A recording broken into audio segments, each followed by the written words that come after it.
Satisfação imensa. A mim perguntaram no intervalo o que eu sentia ao falar logo depois do Dr. Osíris. Eu sempre digo, e nós viemos, ele e eu, juntos hoje no mesmo avião de São Paulo, eu não o houvera visto, agora que ele disse, professor, estávamos no mesmo voo. Eu sempre digo que não se fala depois do Dr. Osíris. Ele fala, termina, e aí que nós começamos uma nova etapa. Porque ele é alguém especial, como foi lembrado aqui, pela capacidade, e nos orgulha imensamente a possibilidade de estar, depois dele, aproveitando algumas das ideias que aqui teremos. Nosso mestre de cerimônias lembrou a todas e a todos, eu sou da área de filosofia, eu sou o que se chama de filósofo, de maneira geral, as pessoas acham que filósofo é alguém que não trabalha. Tanto que você nunca ouviu falar de greve de filósofo, ou de sindicato de filósofo. É uma área que, se a gente parar de trabalhar, você nem percebe que a gente tinha começado. Além de filósofo, eu tenho uma outra atividade que não é considerada trabalho, eu sou professor. Quem dá aula aqui já ouviu várias vezes a pergunta, professor, o senhor não trabalha, só dá aula. Então eu não trabalho, eu sou professor e filósofo. Eu sou professor titular da PUC de São Paulo, da Universidade Católica de São Paulo, na qual eu dou aula há 35 anos. Também estou, como foi lembrado, professor da Fundação Dom Cabral, convidado na GV, então eu não trabalho em vários lugares. Nos intervalos, eu faço algumas coisas de televisão, de rádio e escrevo livros. Aliás, amanhã à noite estarei na Bienal em Brasília. Quem está nas auditorias não estará, porque está em outras cidades, mas quem aqui estiver, das 8 às 9 da noite, eu estarei também na Bienal, numa sessão de autógrafos para alguns livros que eu vi que tem aqui na entrada. Aliás, algumas pessoas trouxeram para autografar e eu, ao final, com alegria, uma pessoa me parou assim que eu entrei e disse, professor, o senhor desculpe, podia me dar um autógrafo? Não peça desculpas ao pedir um autógrafo, porque o autógrafo deixa o autor honrado. Sou eu que fico honrado. Você está com um livro meu, pede para que eu algo nele escreva, eu sempre fico honrado de fazê-lo. E eu farei com alegria. Essa palestra está num livro meu chamado Qual é a Tua Obra? Por quê? Diz que eu sou filósofo? Não, a gente foi secretário municipal de educação de São Paulo. E fui também. E trabalhou? Não, jamais. Jamais. Eu, como ministro, eu tinha assessores, eu não precisava trabalhar. Quem trabalhava eram os assessores. Aliás, é uma cidade tranquila, era 1 milhão de alunos, 700 escolas, 60 mil funcionários. O mais que eu tinha que fazer era uma boa gestão estratégica e um bom trabalho de liderança. Aí os outros trabalhavam. E aí funcionava. Essa é a finalidade. Eu quero lembrar uma das coisas que eu gosto de escrever no livro que está essa palestra. Essa palestra se chama Gestão, Liderança e Ética. Ela aparece num livro chamado Qual é a Tua Obra? Que aqui está. E quando alguém pede que eu nele algo escreva, eu escrevo algo que tem a ver com uma estrutura decisiva para a liderança, que é uma virtude especial, obrigado, que é coragem. Coragem. Coragem não é ausência de medo, coragem é a capacidade de enfrentar o medo. Gente que diz que não tem medo não é corajosa, ela é inconsequente. Uma pessoa inteligente tem medo. Aliás, o Dr. Osíris Silva é autor de uma clássica frase, onde ele lembra, há 2 tipos de passageiros, os que têm medo de avião e os mentirosos. Não casualmente, quando o brigadeiro entra e diz, vamos mudar isso no painel, ele está preocupado com a segurança, da capacidade, a eficácia. Quando nós temos um seminário de gestão estratégica e liderança no STM, nós estamos olhando o mais antigo Tribunal Superior no Brasil para que ele fique antigo, mas não fique velho. Há uma diferença entre ser antigo e ser velho. Há várias cidades que são antigas e não envelheceram. Os tucanos que continuam voando na França são antigos, mas não são velhos. De maneira geral, se costuma dizer na aeronáutica, não se envelhece um avião, ele pode ser mal mantido, ele pode não ser renovado. Isso vale para várias áreas. Por que eu estou dizendo isso? Porque eu escrevo normalmente nesse livro, além do teu nome, claro, coragem. Coragem não é ausência de medo, coragem é capacidade de enfrentar o medo. E eu vou contar uma coisa que nós temos de ter medo. E repito, gente inteligente tem medo. A única coisa que levou Aquiles, o grande semideus grego, à morte, foi ele achar que era invulnerável. A melhor maneira de ficar vulnerável é achar que é invulnerável. A melhor maneira de você ficar inseguro é achar que já está seguro.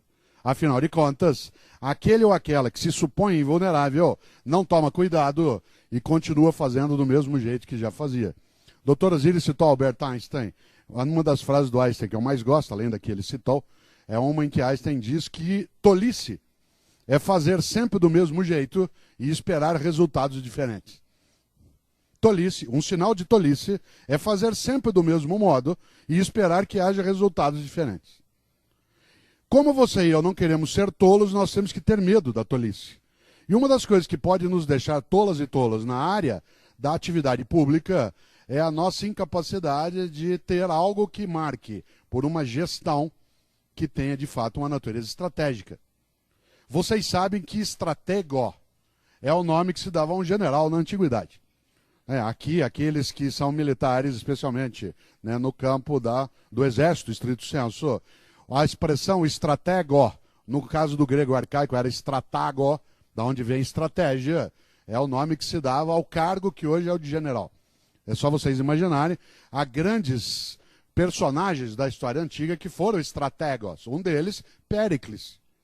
O famoso século de Péricles, que é o século V a.C., chamado também entre os gregos de século de ouro, ele foi dirigido por um estratego, um estrategista, um líder, que teve isso como cargo. Os gregos antigos faziam isso. E qual era a principal tarefa do estratego, do geral?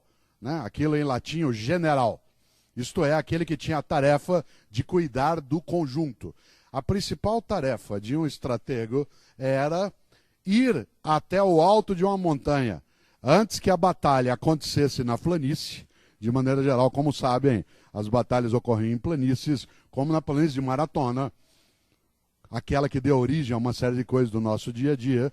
Essa batalha que aconteceu na planície, antes que ela se iniciasse, cabia ao líder ir até a planície, subir até o alto da montanha, que a fazia planície lá embaixo, e enxergar a batalha antes que ela acontecesse. Isto é, ser capaz de ver antes que ela acontecesse. Em outras palavras, ser capaz de se antecipar, em vez de aguardar. Ser capaz de não adivinhar, porque adivinhar está no reino da magia, mas de planejar, antecipar, ser capaz de antever, que está no campo do conhecimento, da ciência. Aquilo que o general tinha de fazer era, de fato, olhar o futuro como se ele fora já presente, de maneira a olhar rota de fuga, capacidade de corte de abastecimento, capacidade de emboscada, isto é, enxergar a realidade antes que ela viesse à tona. Há um grande músico carioca, o Zeca Pagodinho, que é uma pessoa especial, que tem uma canção deliciosa para o lazer, mas que é um perigo para a área de gestão, que é deixa a vida me levar, a vida leva eu.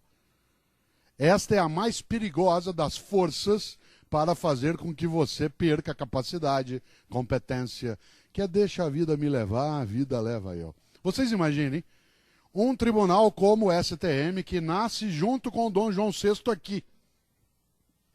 Se ele decidisse deixar a vida levar, a vida leva eu.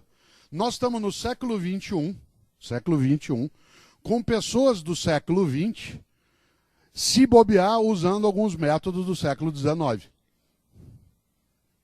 Insisto, nós somos pessoas que estamos no século XXI, embora todos nós formados no século XX, usando algumas metodologias, às vezes, de gestão e trabalho, que são do século XIX.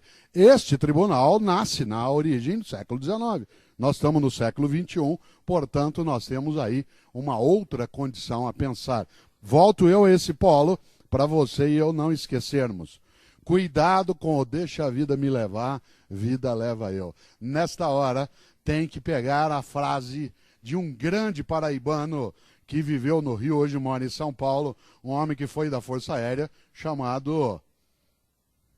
Como chamava um homem da Força Aérea, que é um grande músico, que vive em São Paulo hoje? Ninguém sai, enquanto vocês não falarem. Quem é o grande homem que foi sargento? Aliás, ele é, né? Ele é sargento... Quem? Não é Martinho da Vila. Martinho da Vila também é militar. Não, Martinho da Vila foi do Exército. Mas quem é que foi da Aeronáutica e que tem uma frase decisiva para a gestão estratégica? Geraldo Vandré. Claro, bom, Geraldo Vandré, depois que eu falo, aí fica... Qual é a clássica frase do Geraldo Vandré? Quem sabe faz a hora, não espera acontecer. Quem sabe faz a hora, não espera acontecer. Talvez o lema principal de uma gestão estratégica seja aquela que entenda esta frase.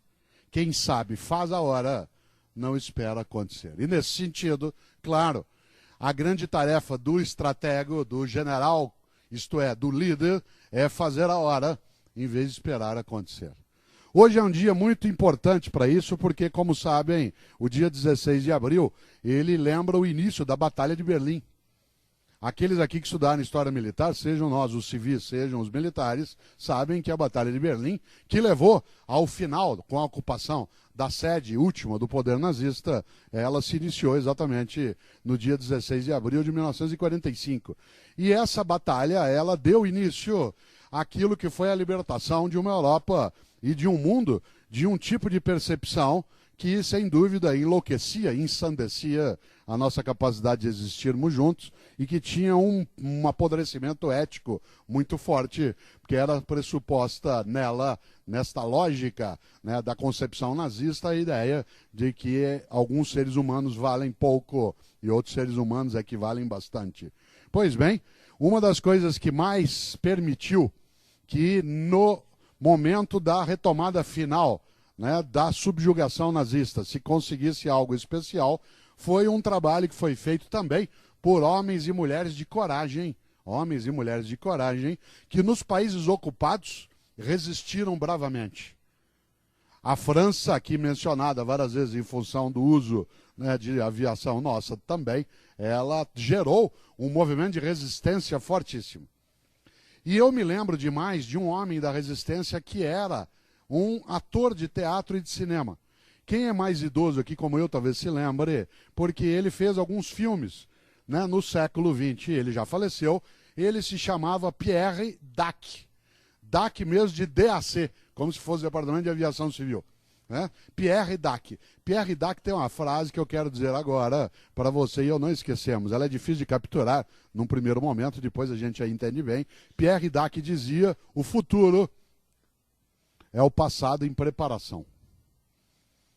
O futuro é o passado em preparação. Por isso, pergunta que eu faço agora, às 16 horas e 44 minutos desta segunda-feira.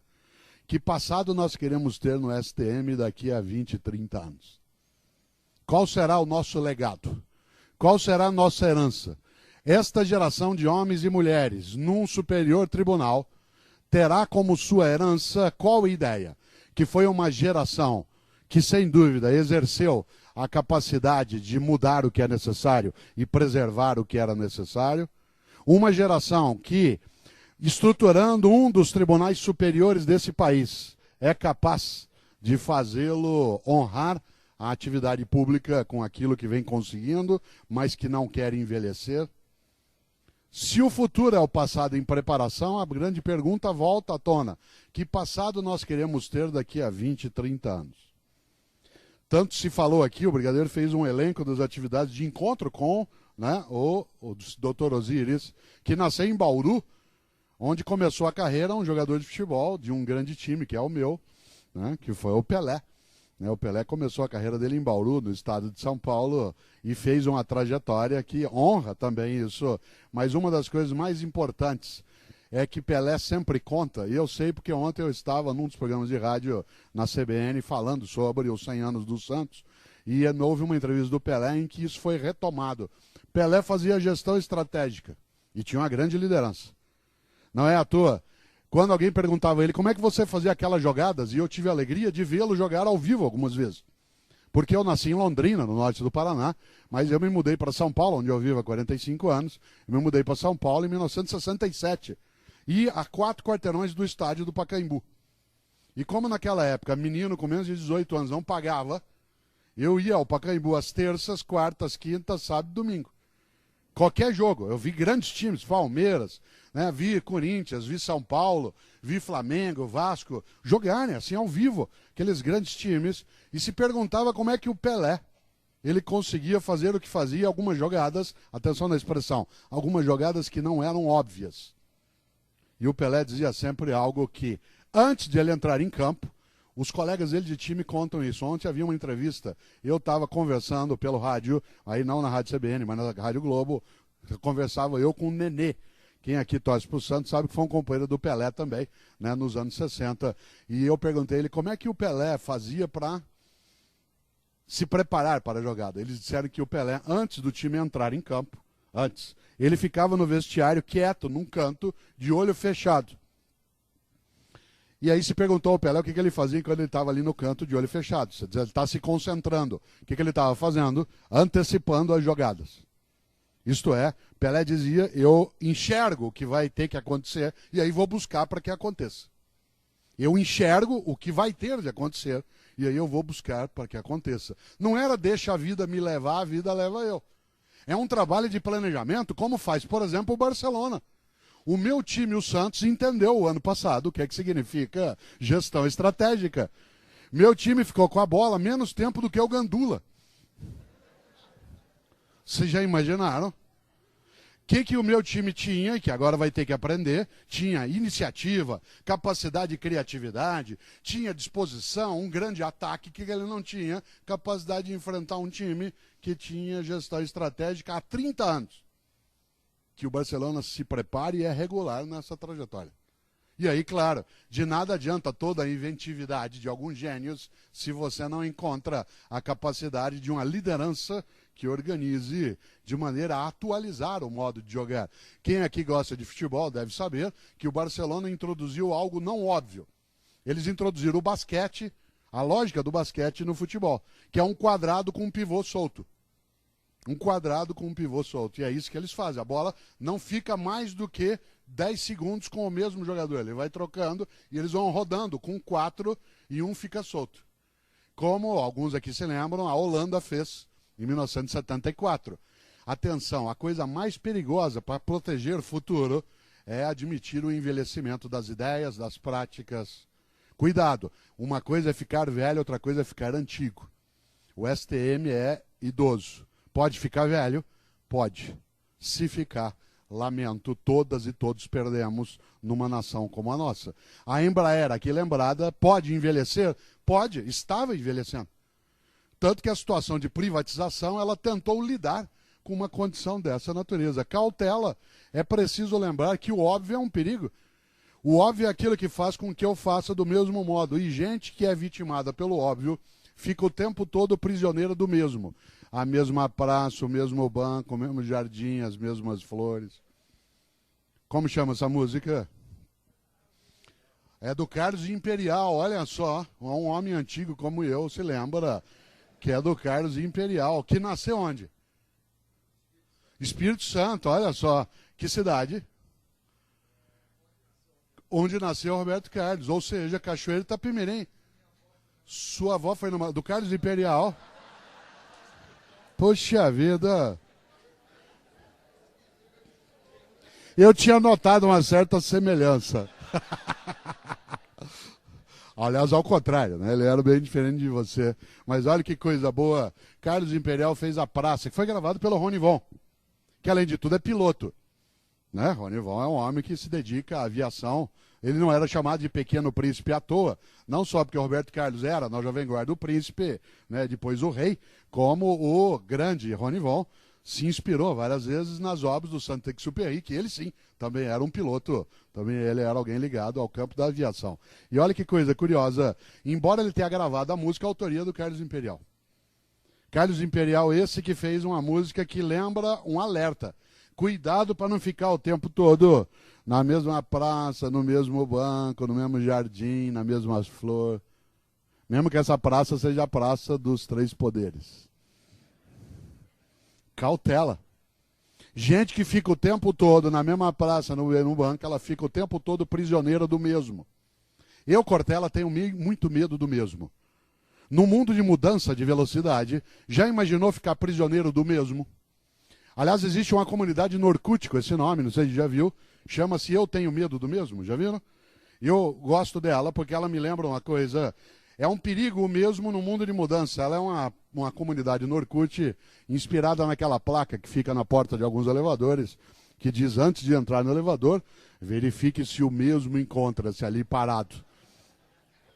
Já imaginou, você abre o elevador e o mesmo está lá dentro? No mundo de mudança, no mundo de velocidade. Eu sou professor há 38 anos. Será que eu já sei dar aula? Até certo ponto. Até certo ponto. O aluno que entrou esse ano na universidade, que entrou em Brasília, em Fortaleza, que entrou em Belo Horizonte, que entrou em Porto Alegre, que entrou no Rio de Janeiro.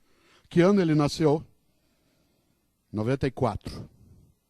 Alguns dos nossos alunos nasceram em 95, mas os alunos em geral que entraram esse ano no ITA, e entraram na área militar, entraram na academia, eles nasceram em 94. Eles não assistiram a um filme antigo, não sei se chegaram a ver, um filme até interessante chamado Titanic. Eles não viram. Titanic é um filme de 1997. Isto é, eles tinham 3 anos quando o Titanic foi feito. Você não lembra de filmes quando você tinha 3 anos. Para você, o Titanic é uma coisa de agora. Para eles, Titanic foi lembrado por conta do aniversário, sábado agora, né, do naufrágio do Titanic. Senão ele não lembraria. Ele não assistiu o Titanic. Você já imaginou como é que eu dou aula para alguém esquecendo isso? Esse aluno que está agora na universidade, atenção, que acabou de entrar, ele não conheceu Ayrton Senna. Ele nasceu no ano que o Senna morreu. Sabe quem não conheceu Ayrton Senna? Sebastian Vettel não conheceu Ayrton Senna. Ele tinha 6 anos quando o Senna morreu. Já imaginou? A mesma praça, o mesmo banco, o mesmo jardim.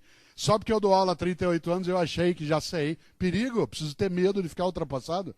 Isso é verdade. Eu não estou dizendo para você e eu sermos capazes de mudar tudo que fazemos, mas tem coisa que eu preciso alterar. Afinal de contas, é só olhar de novo. Ele não conheceu Ayrton Senna. Eles não conheceram, os alunos estão agora na universidade, Almirante, não conheceram os Mamonas Assassinos, que o senhor e eu tanto curtimos. Eu, Almirante Aloysio, lá em Fortaleza, ouvi aquele grupo que tanto encantou os nossos domingos, aquelas músicas altamente espiritualizadas, aquele fervor religioso, Sabão Cracrá, por exemplo. Né? Agora, em março, em março fez 16 anos da morte dos Mamonas Assassinos. 16. Como você e eu, como humanos, temos uma coisa chamada amnésia de primeira infância. Isto é, você e eu não lembramos de quase nada que nos aconteceu até 4, 5 anos de idade. Ninguém com menos de 22 anos tem memória dos Mamonas Assassinos. Eu estava falando em sala de aula outro dia, foi porque os Mamonas Assassinos, um aluno falou, Mamonas o quê, professor? Isso na universidade. Falei, Mamonas Assassinos. Ele falou, que é isso? Falei, era um grupo de música. Ele falou, o que eles faziam? Eu falei, cantavam. Hã? Falou, cantava o quê? Eu falei, aqueles da Brasília Amarela. Eles falaram, Brasília? Eu falei, aquele carro com 2 carburadores. Carburador? Você tá rindo? Se bobear, se precisar lembrar, quem sabe faz a hora, não espera acontecer. Você já imaginou? Essa é uma questão séria no campo da gestão pública. Não é só a área privada, ela sem dúvida. Mas a gestão pública, ela tem um elemento ético forte. Ela será honrada quando ela cumprir a tarefa pública que ela tem. A competência no setor público é uma natureza ética e não técnica. Ser competente é uma questão ética para a área pública. Na questão privada, ela é uma questão de mercado, ela é uma questão de competição, ela é uma questão de disputa. Mas na área pública, a competência é um elemento ético, porque é uma área pública que não cumpre aquilo que tem de cumprir, ela está sendo incompetente eticamente. E essa é uma questão séria, o que nos leva a ter de alterar algumas das nossas percepções. O aluno que está agora na universidade não conheceu o Senna. As TVs agora estão descobrindo isso. Aliás, o jovem hoje, com menos de 22 anos, não entende porque que nós, mais idosos, assistimos corrida de Fórmula 1 aos domingos. Um esporte que não temos tradição, segundo eles. Você diz, claro que temos. Ah, é? Este ano está fazendo 21 anos, 21, que o Brasil não ganha um campeonato de Fórmula 1. Certo? A última vez foi Ayrton Senna em 1991. O presidente era o Collor, a União Soviética ainda existia. Eu era secretário de Educação na cidade de São Paulo. A União Soviética ainda existia quando o Senna foi campeão mundial de Fórmula 1. E olha que a ideia de União Soviética para nós, ó. Como União Soviética. Hoje, 16 de abril é aniversário da criação do termo Guerra Fria. A primeira vez que a palavra Guerra Fria apareceu no circuito de mídia foi num relatório feito e divulgado em 16 de abril de 1943 por um homem cujo sobrenome era Baruch. É a primeira vez que se queria caracterizar esse confronto entre forças norte-americanas e forças soviéticas. E vocês imaginarem, isso é tão antigo para nós, que uma parte da nossa tradição no Brasil, inclusive na área das Forças Armadas, era fazer gestão estratégica em relação à Guerra Fria. Quando o Senna foi campeão, ainda existia a União Soviética. O mundo muda. Vou te contar uma coisa, talvez você não tenha notado, porque você trabalha, você não tem tempo de ver isso. Mas eu não sei se já notou, o mundo está mudando. Você já tinha notado isso? Você diz, é óbvio, Cortella, você não vem até Brasília para dizer uma obviedade dessa. Cuidado. A novidade não é a mudança do mundo, porque o mundo sempre mudou. A novidade, e essa é inédita, é a velocidade da mudança. Por exemplo, a velocidade da mudança é tamanha que você perde referência de alguns fatos. Pergunto, em que ano foi enforcado Saddam Hussein? 2006. Esse ano fará 6 anos da execução do Saddam Hussein.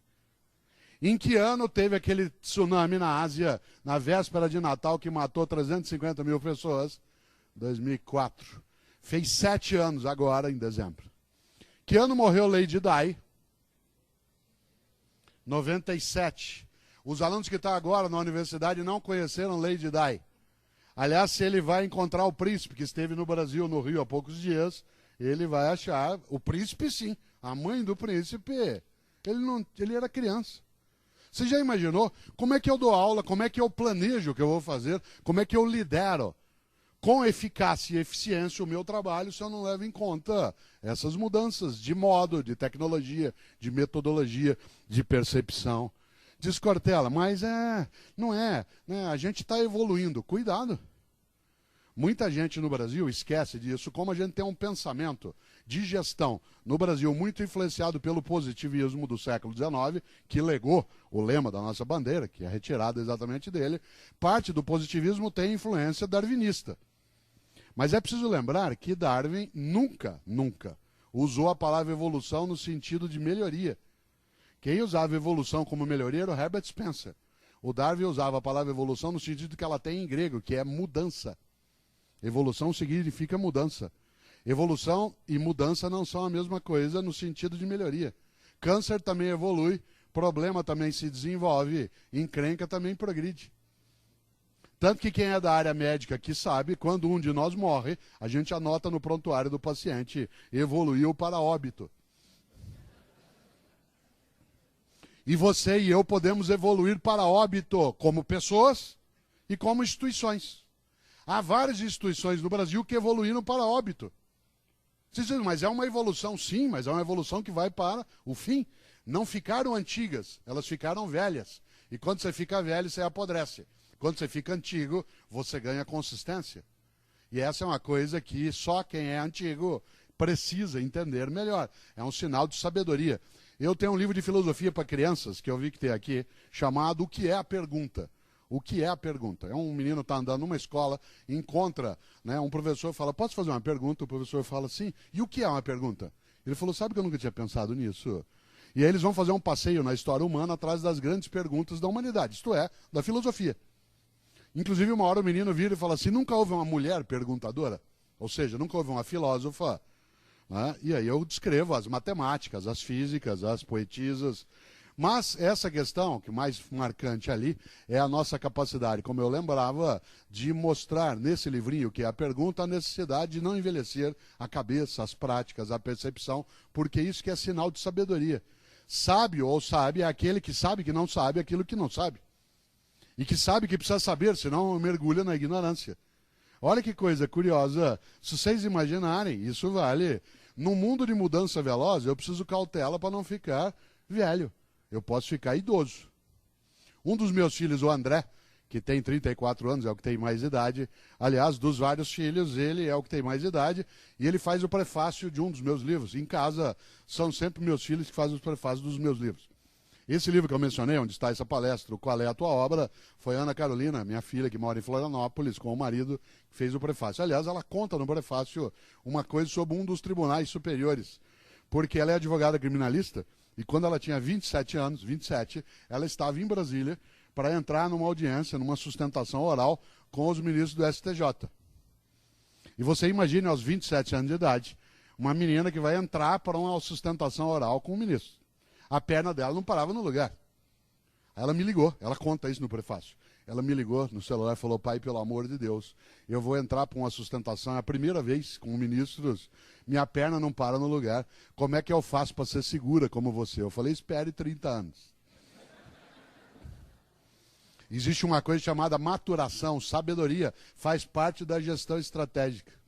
A capacidade de maturar, de ter, atenção, uma virtude, que é paciência. Paciência não é lerdeza. Paciência é a capacidade de maturar, mas de tomar a decisão de ir quando é a hora de fazê-lo. E nesse sentido, a maturidade, ela oferece essa capacidade. E o André, que faz o prefácio de um dos meus livros, que se chama Não Nascemos Prontos. Aliás, tem uma frase que circula por aí, e o livro são 32 provocações filosóficas sobre vida, amor, morte, trabalho. Quando alguém pede para eu algo nele escrever, eu escrevo audácia. E é interessante porque há uma frase que circula dizendo que uma pessoa, quanto mais ela vive, mais velha ela fica. Isso é uma bobagem. Para que alguém, quanto mais vivesse, mais velho ficasse, teria que ter nascido pronto e ir se gastando. Gente, não é assim. Isso acontece com fogão, sapato, geladeira. Fogão, sapato, geladeira, tanque, nasce pronto e vai se gastando. Gente nasce não pronto e vai se fazendo. Eu, Cortella, em 2012, sou a minha mais nova edição. Revista, um pouco ampliada, mas a minha mais nova edição.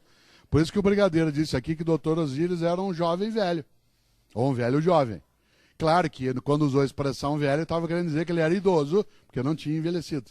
E essa é uma coisa interessante. E o André, que faz o prefácio do livro, aliás, ele tenta no prefácio uma coisa, o dia que você der uma olhada, você vai ver, que é explicar o que é ser filho de filósofo. O que é ser filho de alguém que não trabalha. Porque quando ele era criança, as pessoas falavam assim: o que seu pai faz? Ah, meu pai é filósofo. Ah, o que seu pai faz? Né? E aí ele tentava explicar ali. E olha que coisa interessante. O André, quando ele tinha 18 anos, hoje ele tem 34, ele estava um dia fechado no quarto dele ouvindo rap. Eu gosto de rap, mas não é qualquer rap que eu gosto. E eu estava na sala em casa ouvindo ópera. Eu gosto de ópera, mas não é qualquer ópera que eu gosto. Eu sou filho italiano, música boa é aquela que me emociona. Se ela me emocionar, tanto faz qual é. Seja ópera ou rap ou o que for. Quem aqui gosta de ópera sabe que ópera a gente ouve um pouquinho mais alto. O André saiu injuriado do quarto dele para me dar uma bronca. Claro, hoje ele gosta de ópera, na época não. Saiu injuriado do quarto dele. Aliás, eu estava ouvindo uma área do Puccini magnífica, que eu adoro, vários aqui conhecem, chamada Mio Babino Caro. Né, meu papaizinho querido, que de vez em quando eu dou risada, porque tem gente que põe essa área em música no casamento, na hora da bênção das alianças. Ou a pessoa não entende de ópera, ou ela entende de casamento, porque a música fala de uma menina que vai se matar. Certo? Deixa eu ver se eu tenho.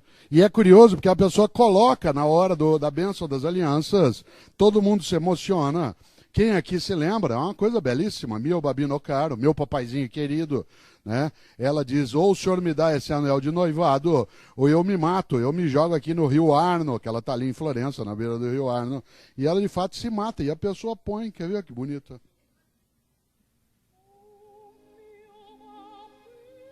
Tá ouvindo?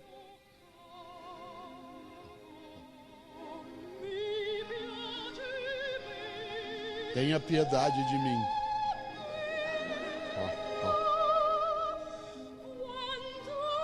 Eu aqui na beira da Porta Rossa, né, em Florença. Ou o senhor me dá esse anel de casamento, ou eu me suicido. E ela se suicida. E a pessoa põe na bênção das alianças. Deve ser premonição, gestão estratégica. Eu ouvindo a área, o André ouvindo rap, ele saiu do quarto e falou: pai, pelo amor de Deus, desliga isso, pai, isso lá é música. Eu falei: André, meu filho, que pena. Você aos 18 anos de idade está ficando vítima da indigência mental. Você aos 18 anos de idade fechou tua cabeça para aquilo que é diferente do que você já conhecia. Você aos 18 anos de idade acha que já sabe tudo o que precisa saber para ouvir música. Você aos 18 anos de idade está incapaz de abrir a tua mente para aquilo que é diferente do que você conhece. Você aos 18 anos de idade está ficando impermeável à possibilidade daquilo que está fora da tua capacidade. Você aos 18 anos de idade está ficando refém da pobreza das ideias. Ele falou, pai, você está ficando louco. Eu falei, André, eu estou ficando louco, você está ficando velho. Não confunda idoso com velho. Idoso é uma pessoa que tem 65, 70, 80 anos de idade. Velho, você pode ser com 15 anos de idade, 20, 30, 40, 70, 80. Velho acha que já sabe, velho acha que já conhece, velho acha que não precisa mais aprender e nem modificar. Velho acha que, ao esquecer Einstein, que fazendo do mesmo modo ele vai ter resultado diferente quando é necessário um resultado diferente. Velho é tolo, idoso não. Aliás, um tribunal, seja de que natureza for, ele funciona quando ele tem pessoas que são idosas, mas não envelheceram. Porque isso permite que ela vá agregar sabedoria naquilo que tem. Porque o velho não é sábio. O velho acha que já sabe, que já conhece. O velho diz demais a expressão que eu vou dizer agora. Seguinte, tem dois modos de fazer as coisas, o meu ou o errado. Você escolha. Velho não abre a cabeça. Velho faz uma coisa horrorosa. Hoje é dia de fundação da Ordem Franciscana.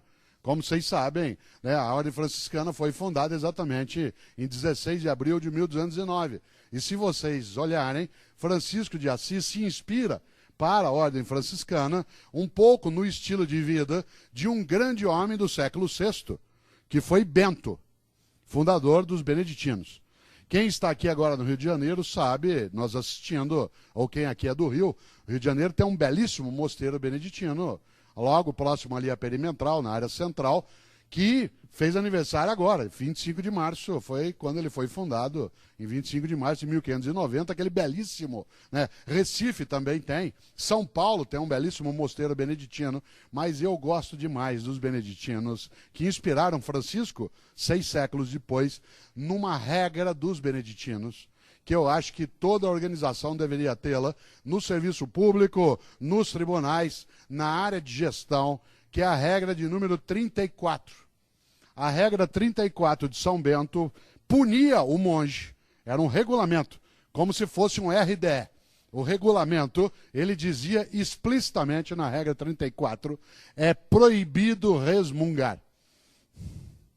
Essa é a regra 34 de São Bento para o monge. É proibido resmungar. Não é proibido reclamar, não é proibido debater, não é proibido discutir. O que é proibido? Resmungar, que em latim é murmurar. Sabe gente que não faz e só resmunga?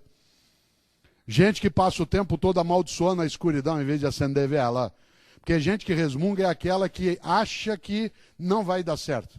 Aliás, o resmungo é o refúgio do preguiçoso. Porque o preguiçoso, como ele não quer ter trabalho, ou ele faz filosofia, ou ele vai resmungar. Já imaginou? Conhece gente que só resmunga e não faz. Alguém tem que fazer uma coisa, isso é um absurdo. Onde já se viu essa casa? E ele não faz. Aliás, gente que só resmunga e não faz, ele anda muito rápido batendo o pé para dar a sensação de que está tendo atividade. Sabe gente que bate o pé para levantar poeira, para parecer que está fazendo alguma coisa, e não está. Você conhece jogador de futebol que faz isso, você conhece assessor, você conhece pessoas do teu dia a dia, você conhece professor que bate o pé e não faz. É proibido resmungar. E como eu disse, a principal delícia do resmungão é que, como ele é preguiçoso, ele se refugia na mais forte planície dos preguiçosos, que é o pessimismo. O pessimismo. O pessimismo é onde moram os preguiçosos.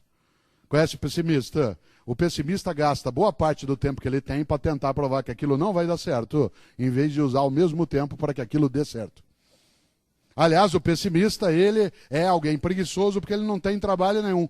Ele não precisa se cansar. A única coisa que o pessimista tem que fazer, e ele faz com alegria, é sentar e esperar dar errado. E aí, quando não está dando errado, você fala, mas não está dando errado. Ele fala, espera que você vai ver. O pessimista, ele é um preguiçoso, porque ele tem uma grande vantagem sobre o otimista. O otimista tem trabalho, Tem que levantar, ir atrás, organizar seminário, participar, discutir, achar que dá para enfrentar o óbvio. Você que é homem mais otimista do que Dr. Osíris Silva. Um homem que nasceu em 1931. Você já imaginou? Um homem que vem aqui falar para nós hoje sobre o futuro. Se você imaginar, em vez de ficar contando, porque ele conta a história, porque a história marca. Fala da Embraer, fala da trajetória, mas fala de biotecnologia, fala da pele, e fala de futuro. E vem nos dar lições, com alegria, de sabedoria de um homem que nasceu há 81 anos. E que está aqui firme, para lá e para cá, nos inspirando. Aliás, liderar é ser capaz de inspirar, motivar e animar ideias, pessoas e projetos. E sabe o que o líder não pode ser? Velho. Porque o velho, ele acha que as coisas são como são, o que eu posso fazer? Sabe do que o velho é vítima? Ele é vítima do óbvio. E é por isso que o estratego, na antiguidade, o general que comandava, a palavra estratego em grego significa líder do exército, líder da arma. E nesse sentido, a tarefa do estratego era ir contra o óbvio. Cuidado com o óbvio. O óbvio é uma coisa que nos deixa muito acostumados com aquilo que já é, em vez da gente procurar aquilo que pode ser e precisa ser. É óbvio que o Brasil nunca vai ter uma indústria aeronáutica, na tua opinião. É óbvio que nós nunca vamos ter uma democracia com mais de 25 anos de vida sequente, na tua opinião. Eu falava de rap aquela hora, gosto demais de um rap do Charlie Brown Jr., que se chama Nada é Impossível. Mas eu não gosto do rap em si, eu gosto de uma frase na qual ele se inspira. Porque o Charlie Brown Jr. se inspirou para fazer esse rap numa frase latina. E quando eu vejo esse seminário de 2 dias aqui, eu me lembrei dele, Mônica. Porque essa frase dos latinos, essa máxima, ela diz: o impossível não é um fato, o impossível é uma opinião. O impossível não é um fato, o impossível é uma opinião. Quando a Segunda Guerra Mundial se iniciou, se achava impossível vencer o exército alemão. Aquelas divisões Panzer que eles tinham, o combate com os generais que eram preparados para aquilo, ou a esquadra japonesa do Yamamoto que pegou os norte-americanos de surpresa, entre aspas.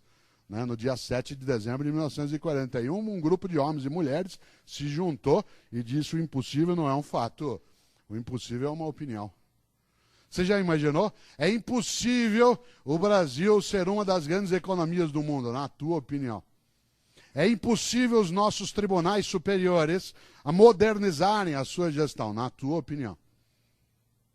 Olha que coisa curiosa. O Brasil gosta um pouco do óbvio. E isso nos faz achar que o impossível é um fato. Isso, nós estamos começando a mudar isso. Quer ver um exemplo? A música brasileira que mais faz sucesso é a música mais vertida do Brasil, fora daqui. É uma música chamada, vários mais idosos aqui, se você lembra do Carlos Imperial, você vai lembrar comigo, Aquarela do Brasil. Que é uma música de um grande mineiro chamado Ari Barroso, que nasceu em Ubá, na Zona da Mata. Olha só, grande Ari Barroso, um homem inteligente, mineiro. Tem mineiro aqui? Tem, cuidado com o mineiro. Mineiro é muito inteligente, hein? Pois é, mineiro é inteligente, mineiro é dissimulado. Nunca o mineiro diz que é de tal lugar, ele é sempre de perto de... Sou de perto de Juiz de Fora, perto de Barbacena. Ele nunca é de tal lugar, é muito inteligente. Não é à toa que grandes mineiros geriram também a nossa nação. Chico Xavier, eu não sou espírita, mas tenho uma admiração imensa por Chico Xavier. Ele é um homem santo, um homem que nasceu em Pedro Leopoldo, e passou a sua vida em Uberaba. O mineiro é tão inteligente, Chico Xavier, que era mineiro, é a primeira impressora wireless da história. Vocês já imaginaram? 60 anos antes das plataformas digitais, aquele homem santo já tinha conseguido uma coisa inacreditável. E quando muita gente achava que a morte era um fato, Chico Xavier dizia: na tua opinião, porque ele conseguia, na crença dele, se comunicar com quem houver partido. Outro dia, eu sou também da área de ciências da religião. É por isso que às vezes, mesmo que não queira, você me vê em alguns programas de TV falando de religião. Domingo de Páscoa eu estava no Canal Livre da TV Bandeirantes falando sobre se Jesus existiu ou não. E eu acho o Chico Xavier um homem santo, mas eu não sou espírita. E outro dia, numa entrevista, me perguntaram: o senhor acredita que Chico Xavier falava ou recebia espíritos, eu disse, eu não acredito que ele recebia, mas acredito que ele acreditava. Isto é, que ele não era um farsante. Eu não acredito que ele recebesse um espírito de alguém falecido, mas eu tenho absoluta certeza que ele acreditava nisso. E, portanto, ele fazia com verdade e com sinceridade o que fazia. Isto é, o grande Chico Xavier era capaz de nos dizer que a morte não é um fato, que não é impossível, é só uma opinião. Imagina o número de pessoas que ele confortou na história com essa ideia, e isso é decisivo. E o grande Ari Barroso tem a música Aquarela do Brasil, que tem um verso inacreditavelmente óbvio, que a gente às vezes esquece dele. Tem uma hora na música, e isso faz mal para nós, em que a música diz assim, esse coqueiro que dá coco, qual seria a outra possibilidade num coqueiro? Ou dá coco ou não dá. E a gente canta isso e não nota. Cuidado com o óbvio. Nós gostamos tanto do óbvio que eu vou te contar uma coisa. Tem gente que nesse auditório, ou está nos assistindo dentro das auditorias, que esquece algo e diz o que eu vou dizer agora. Ceci Cortella, eu sou tão azarada que tudo que eu procuro eu acho sempre no último lugar que eu estou procurando. Que é uma coisa evidente. Né? Todo ser humano em sã consciência acha que está procurando no último lugar onde procura. Ninguém, após ter achado, continua procurando. Né? Sempre será no último lugar. E aí a pessoa fala isso e a pessoa ao lado fala, isso acontece comigo também. Já imaginou? Cuidado com o óbvio. Quando o Barack Obama tinha 10 anos, aproveitando a visita da secretária de Estado Hillary Clinton aqui em Brasília hoje, quando Obama tinha 10 anos de idade, ele que foi criado pela avó.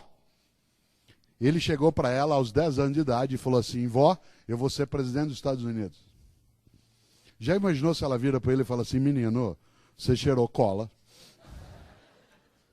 Você já se olhou no espelho? Você já notou que você é afrodescendente, nasceu no Havaí e tem nome muçulmano? É impossível. Isso quando ele tinha 10 anos, ele que conta isso. Você já percebeu que você é negro, nasceu no Havaí, chama Barack Hussein Obama? Sabe o que ela falou para ele?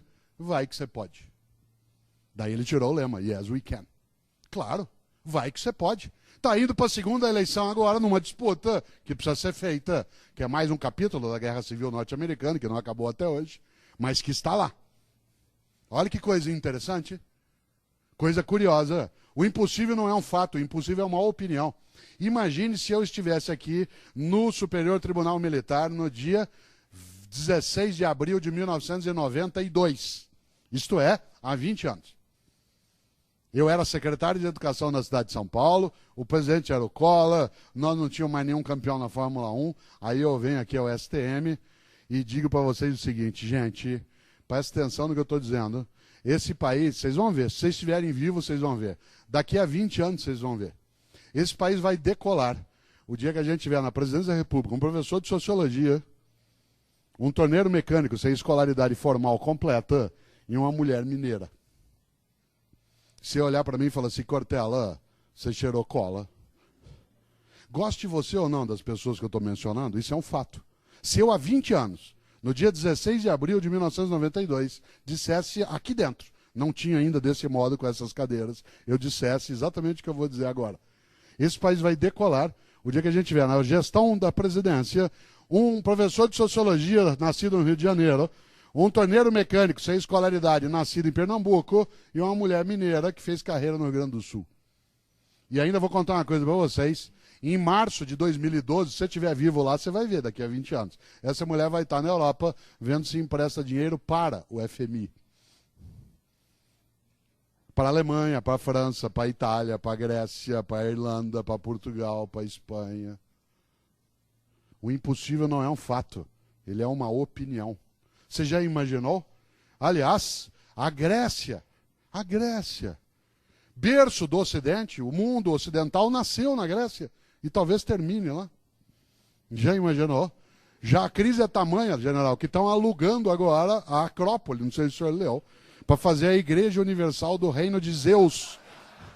Certo?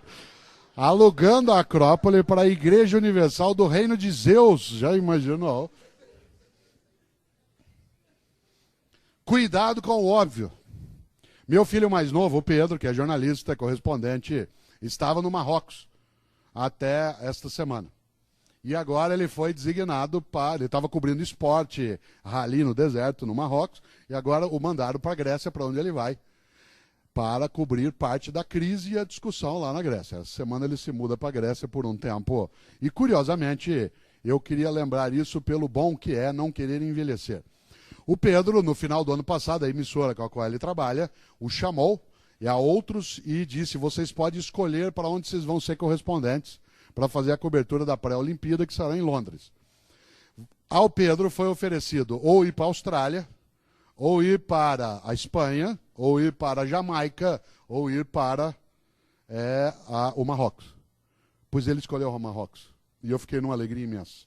Qual foi o argumento dele? Ele disse: eu não quero ir para um lugar que é óbvio. Para mim. Eu quero ir para um lugar que eu não domine o idioma, não conheça a cultura, não tenha familiaridade com os cheiros, que eu não tenha experimentado direito a comida ainda, que aí eu me renovo. E eu fiquei alegre demais. Porque ele falou: pai, a Austrália é muito parecida conosco. O idioma, o inglês, eu domino, não tem tanto. Do ponto de vista de clima, Sydney, por exemplo, está no mesmo paralelo que São Paulo. E para a Espanha, ele morou na Espanha. Morou em Barcelona um ano, portanto, era muito óbvio. E para a Jamaica, se ele fosse, nem ia lembrar se voltasse. Certo? Porque é uma coisa que está no nosso dia a dia, com a música, com as coisas do cotidiano. Qual foi a escolha dele? Falou: vou para o Marrocos. Escolheu o Marrocos. Onde, apesar dele falar francês, o Pedro, meu Pedro, se fala árabe e berber. Ele não conhece as coisas. Para quem vivia no Rio como ele, até dezembro, ali na praia do PP, tomando um chopinho ou um garotinho no fim da tarde, andando de bicicleta ali na orla, né, sendo capaz de olhar para as gurias. Agora, num país muçulmano, onde não pode comer carne de porco, não existe bebida alcoólica e não pode olhar para as gurias.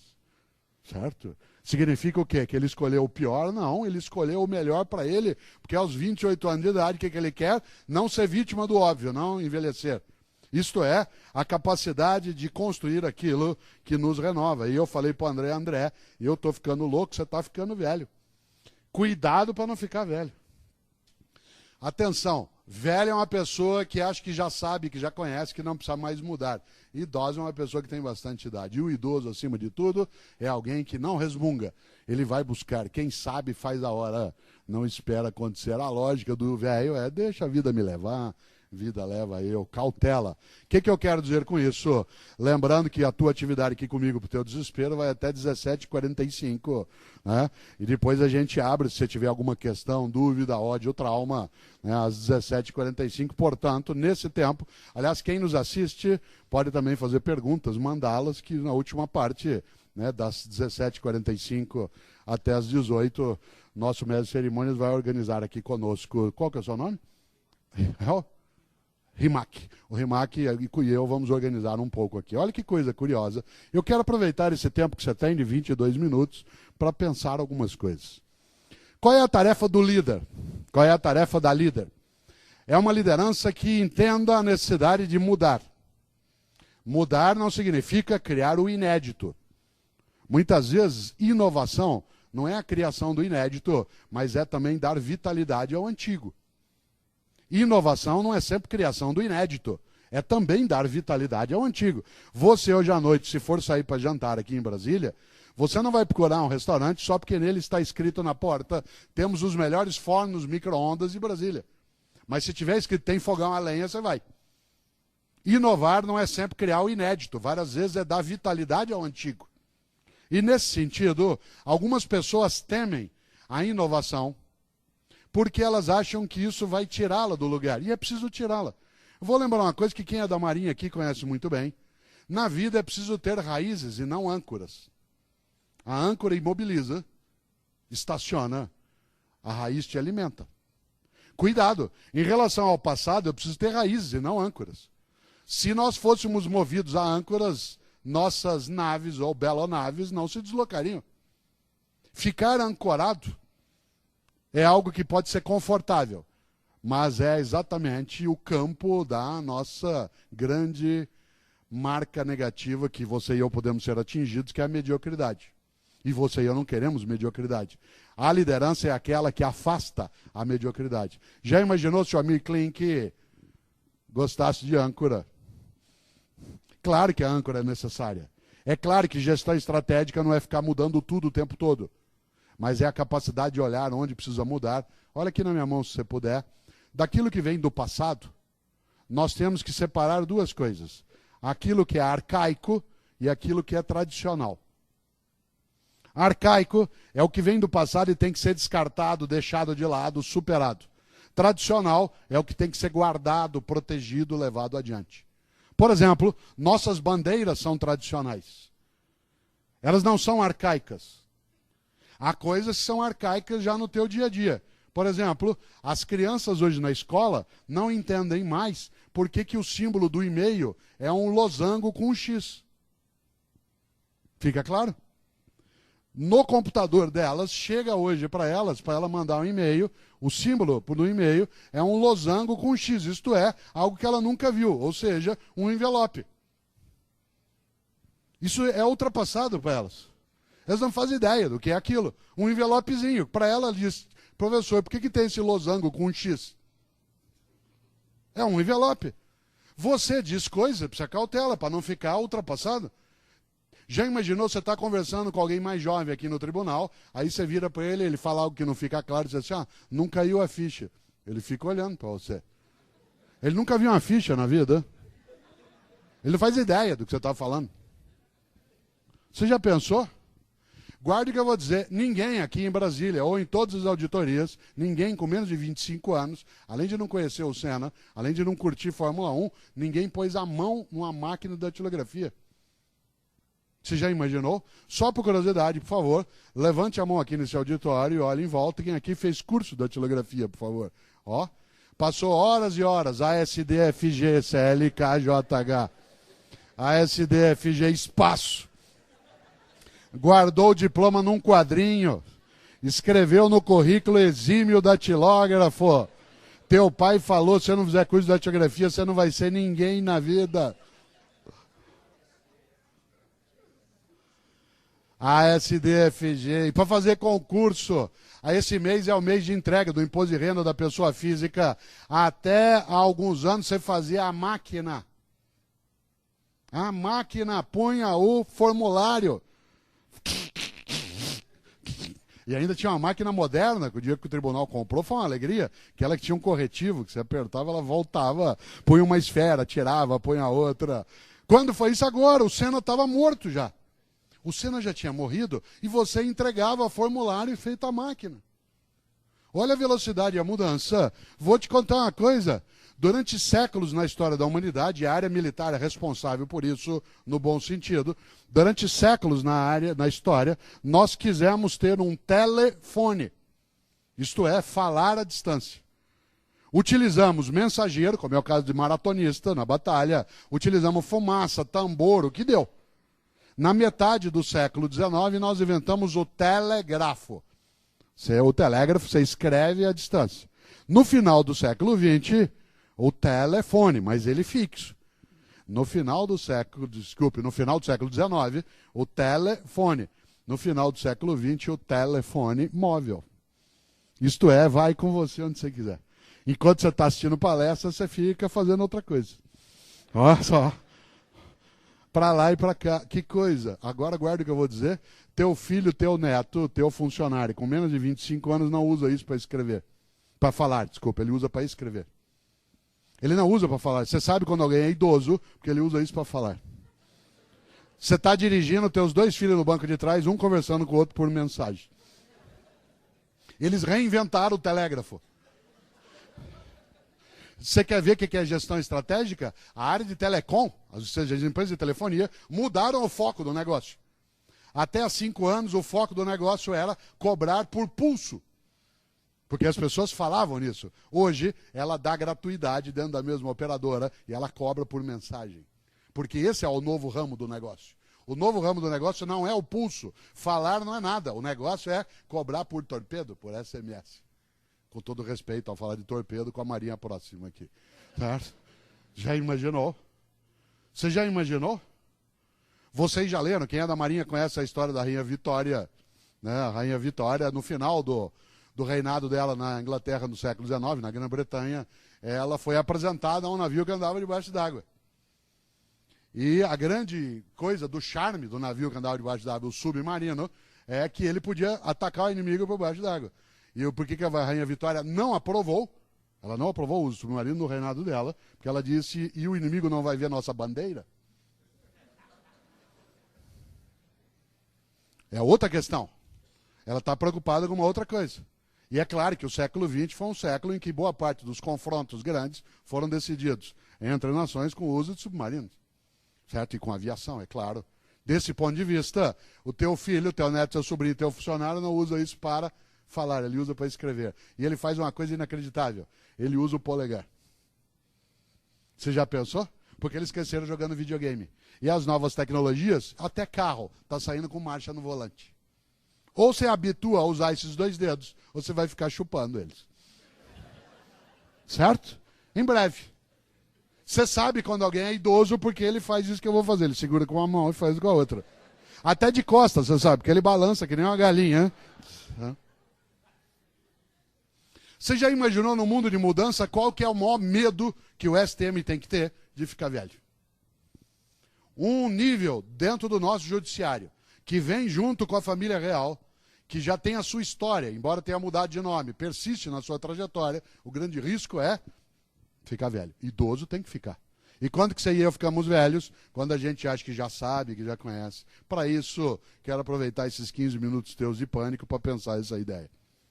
Uma das coisas mais inteligentes daquilo que a Mir Klink faz é algo que o Marco Aurélio Viana disse hoje na abertura. Você tem que fazer com amor.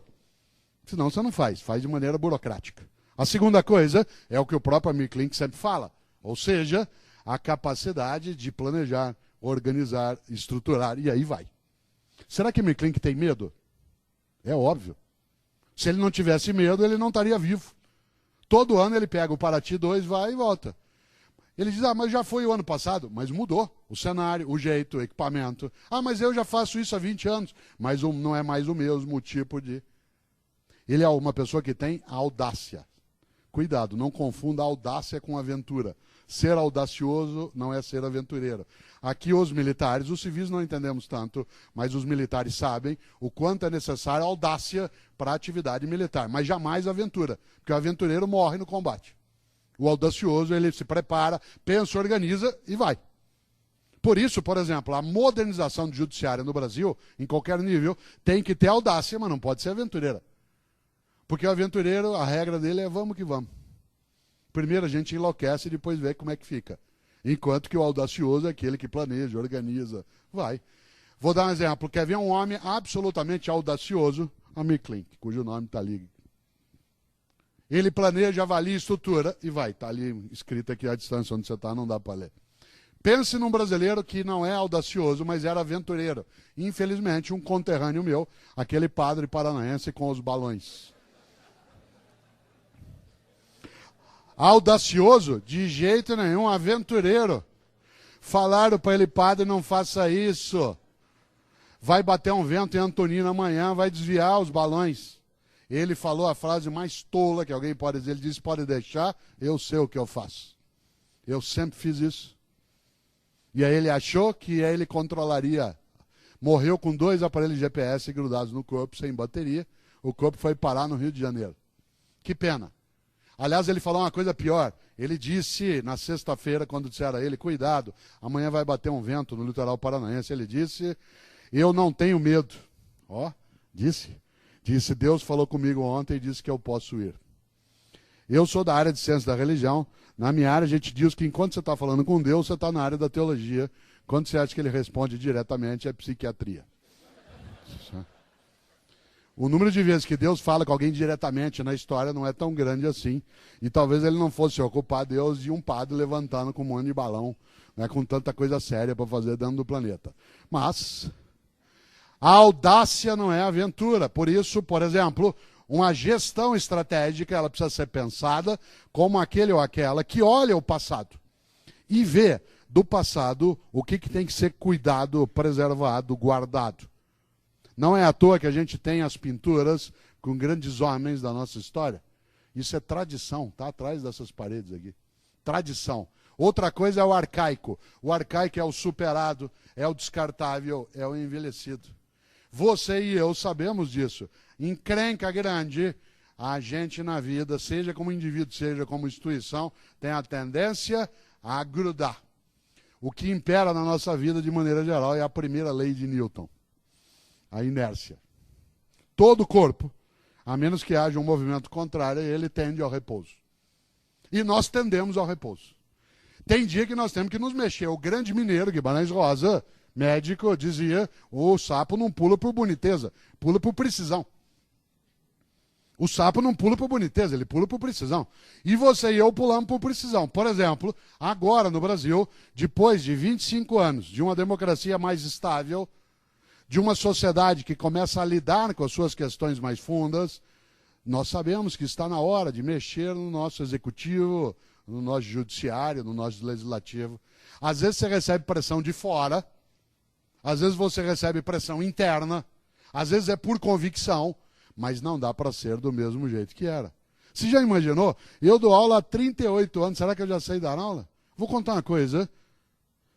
Mas eu já faço isso, os alunos, cuidado. Eu sou professor titular de universidade, será que isso me qualifica? Até certo ponto. Quer ver um exemplo? Teu filho, teu neto, teu sobrinho, que entrou na escola esse ano em qualquer das nossas cidades. Entrou em fevereiro com 6 anos de idade, no primeiro ano do fundamental.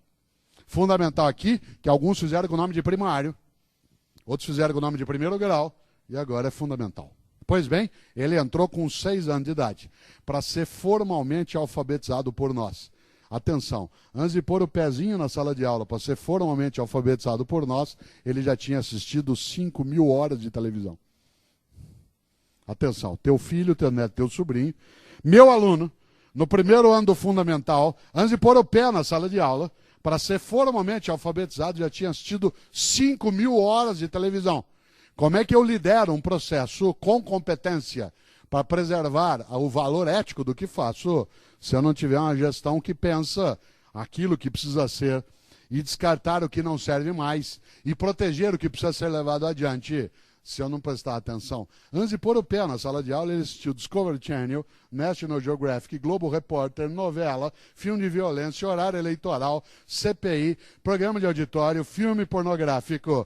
Ele viu publicidade, ele viu propaganda, ele viu debate, ele viu Big Brother Brasil altamente pedagógico, ele assistiu cena do atentado às Torres Gêmeas, que ele não tinha nascido, ele viu imagem do tsunami na Ásia em 2004, ele viu a ocupação do Iraque, ele viu o jogo do Vasco, todo tipo de horror que você puder imaginar, ele assistiu. Aí ele sentou no primeiro dia de aula, lá no fundo, depois de ter assistido 5.000 horas de televisão, e nós começamos a aula, nós os especialistas, dizendo para alguém que já assistiu 5.000 horas de televisão, nós começamos a aula dizendo a pata nada. A pata nada. Quase que eles levantam e falam, leve-me ao seu líder. Certo? Avatar, avatar. Você está rindo? Se bobear, você e eu, na nossa atividade, estamos vivendo para o servidor, para a sociedade, para os outros poderes, a pata nada. E aí é uma questão séria. No mundo de mudança, é preciso cautela, porque a nossa tendência é a lei da inércia em várias situações. Quer ver um exemplo? Tem gente nesse auditório, ou quem nos assiste fora daqui, tem gente que dorme do mesmo lado da cama 10, 20, 30 anos. Viaja, fica num hotel sozinho, dorme naquele lado. Não consegue mudar de lado na cama e quer mudar as coisas no mundo. Tem gente que nessa sala, ou fora daqui, que nos assiste, que come no mesmo lugar, à mesa, em casa, há 10, 20, 30 anos. Chega uma visita na tua casa no domingo, senta onde você está habituado a sentar, você não fala nada, mas nem come direito. Você está acostumado a comer olhando para uma parede, aparece um espaço aberto.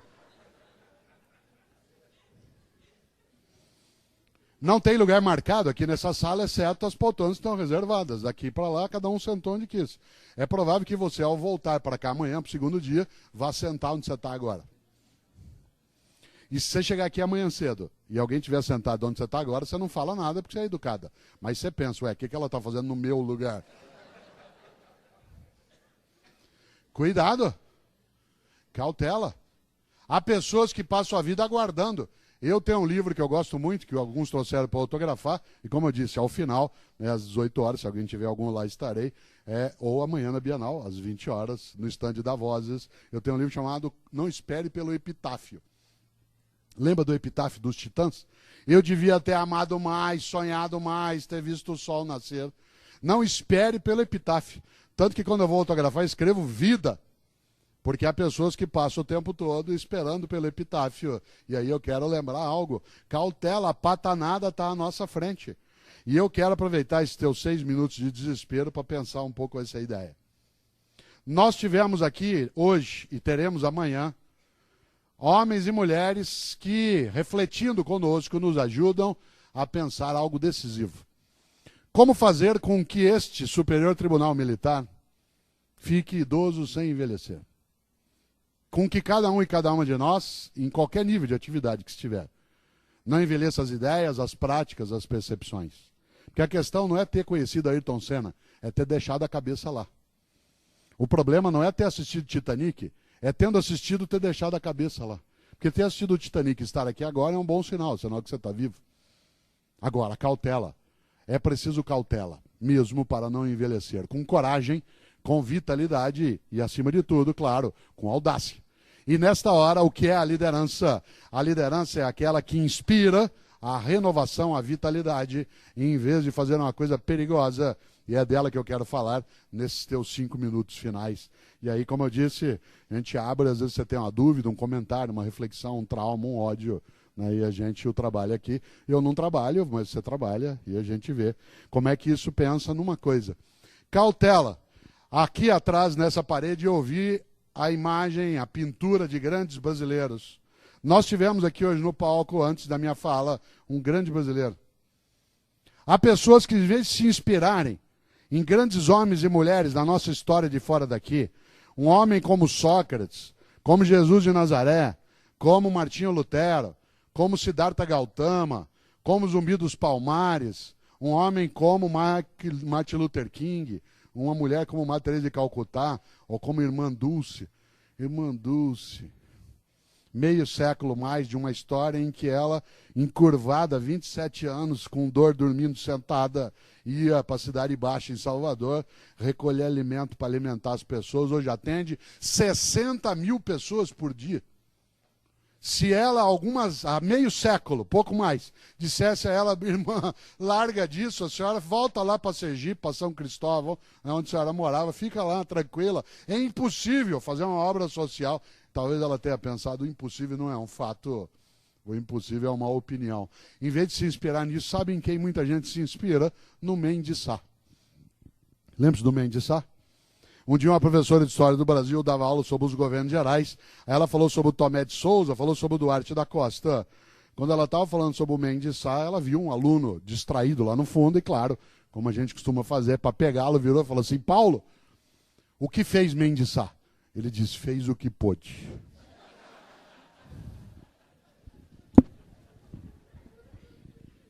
Cuidado com o Mendes Sá.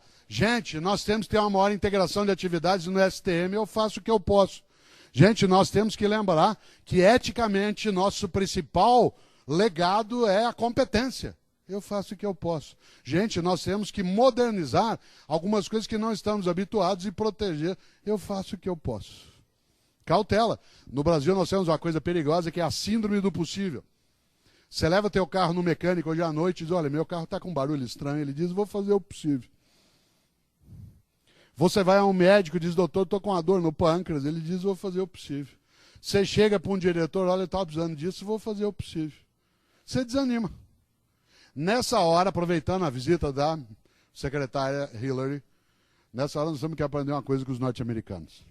Não é tudo com eles que a gente aprende, não é tudo deles que a gente rejeita. Mas quando você pede uma coisa para o norte-americano, ele diz, I will do my best. Não é diferença de idioma, é diferença de atitude. É absolutamente diverso fazer o possível e fazer o melhor. Por isso eu vou fazer uma pergunta nesses 2 minutos finais. Não é para você responder, é para você pensar. Aqui, no Superior Tribunal Militar, você está fazendo o possível ou o melhor. Não é o melhor do mundo, é o teu melhor nas condições que você tem enquanto você não tem condições melhores para fazer melhor ainda. Fica claro? Não é o melhor do mundo, é o teu melhor nas condições que você tem, enquanto você não tem condições melhores para fazer melhor ainda. Porque se você e eu não fazemos o nosso melhor na condição que nós temos, enquanto não melhoramos as condições para fazer melhor ainda, nós nos tornamos medíocres. E os romanos usavam a palavra que a área militar preserva muito, que eu gosto, que era a mais descartável qualidade negativa de um soldado, que era ser pusilânime. Pusilânime. Você sabe que pusilânime é aquele que se acovarda. É aquele que se enfraquece. É aquele que acha que o que eu posso fazer? A vida é assim. Não é à toa, os civis, como eu e outros aqui, alguns ministros sabem, a gente não tem essa formação no nosso cotidiano, por conta até da natureza, né, da nossa atividade. Mas na área militar é decisiva a questão de não ser pusilânime. Isto é, não se acovardar, não se enfraquecer. Na Batalha de Berlim, que hoje começa, queria estar lá um grande general norte-americano, que foi o Patton. E não estava porque cometeu um equívoco como líder. Vocês se lembram? Ele esbofeteou um soldado que estava acovardado dentro da enfermaria. E é claro que ele deveria ter incentivado, ele deveria ter levantado a capacidade do soldado não se tornar pusilânime. E ele perdeu a cabeça e esbofeteou o soldado. E acabou perdendo o comando e deixou para outro general, né, aquilo que seria para ele a glória, que era chegar em Berlim antes até do Montgomery, o britânico. E nesta hora, claro, o que é que vale? Pergunto eu para você, mas não é para você responder, só pensa. Dentro do STM, você está fazendo o possível ou o melhor? Insisto, não é o melhor do mundo, é o teu melhor na condição que você tem, enquanto você não tem condições melhores para fazer melhor ainda. Por isso, aproveito esse minuto final, antes de 17h45, para pensar um pouco uma ideia e a gente abre e se coordena. Lembrando que, como eu disse, essa palestra está no livro Qual é a Tua Obra, e ela tem ali dentro algumas das coisas aqui colocadas. Qual é a principal finalidade de uma gestão estratégica dentro do STM? Que a gente não envelheça. Mais do que isso, que a gente seja capaz de preservar o maior valor ético que um tribunal pode ter, que é a competência. A competência, a perícia, a habilidade em ser, sim, um operador de justiça que dê a esse termo justiça a integralidade que ele precisa ter. Quero terminar com duas ideias. A primeira delas, para que você e eu façamos o melhor, em vez de nos contentarmos com o possível, nós precisamos lembrar de algo que é fazer um autoconhecimento. Isto é, um seminário de gestão estratégica precisa levar líderes de qualquer natureza a se pensarem. E nós vamos prestar atenção em nós, olha aqui na minha mão se você puder, a ouvir um pouco os sinais dos tempos. Tem gente que não consegue, um senhor de uns 80 anos, até me desculpe, né, passar um pouco, 2 minutos do tema, eu não queria perder essa ideia. Um senhor de uns 80 anos liga no consultório do otorrinolaringologista, a enfermeira atende, ele diz, por favor, eu queria marcar uma consulta. Ela falou, o senhor está com surdez muito agravada? Ele diz, não, não sou eu. Minha esposa, que tem a mesma idade que eu, que tem 80 anos, ela já não ouve direito. Então, se a senhora puder, ele diz, pois não. Vamos marcar para o dia 30 de abril? O senhor vem, mas antes de vir, por favor, faça uma avaliação diagnóstica que vai ajudar na amnésia na hora da consulta. O senhor, ao chegar em casa, fale com a sua esposa, tomando uma certa distância dela, em voz normal. Se ela não responde, o senhor se aproxima e faça isso até chegar ao lado dela, se necessário. E ele, de fato, chegou em casa à noite, ela estava na cozinha preparando o jantar, ele calculou da sala até lá uns 15 metros, e disse, amor, o que vai ter de jantar? Em voz normal. Silêncio. Foi até uns 10 metros dela e falou, amor, o que vai ter de jantar? Silêncio. Chegou até uns 5 metros dela e falou, amor, o que vai ter de jantar? Silêncio. Encostou nela na cozinha, bem de leve, no ouvido dela, e falou assim, amor, o que vai ter de jantar? Ela falou, frango, pô, já falei 4 vezes. Cuidado para não ficar resmungando e achar que é o outro que está surdo. É preciso prestar atenção nos sinais dos tempos. Só velho recusa o que precisa ser mudado. O idoso se renova na mudança. E nesta hora, e aqui eu termino, quero lembrar um grande carioca nascido no Meier, que morreu há 3 semanas, o grande Milor Fernandes. Quase 88 anos de idade, ele dizia, antes de morrer, claro, ele dizia, atenção moçada, quando eu disser no meu tempo, eu quero dizer daqui a 10 anos. Isso aos 88 anos de idade ele falava, quando eu disser no meu tempo, eu quero dizer daqui a 10 anos. Talvez como o doutor Osíris, que diz no meu tempo, eu quero dizer daqui a 20, 30. Nosso tempo é o futuro, preparado desde agora. O futuro é o passado em preparação. E nesse sentido, o Milor disse algo, e é com isso que eu termino, ele disse algo que você e eu não podemos esquecer. Quando a gente pensa em movimento, mudança, reordenamento, revitalização, manutenção, proteção, alteração, gestão estratégica e liderança, Milor diz algo que nos ajuda, ele diz, se você não tem dúvidas, é porque está mal informado. Se você não tem dúvidas, é porque está mal informado. Por isso, pergunto eu no auditório de gente inteligente, alguma dúvida? Palavra aberta, porta fechada, ministros olhando. Alguma dúvida? Obrigado. Muito bem, muito obrigado.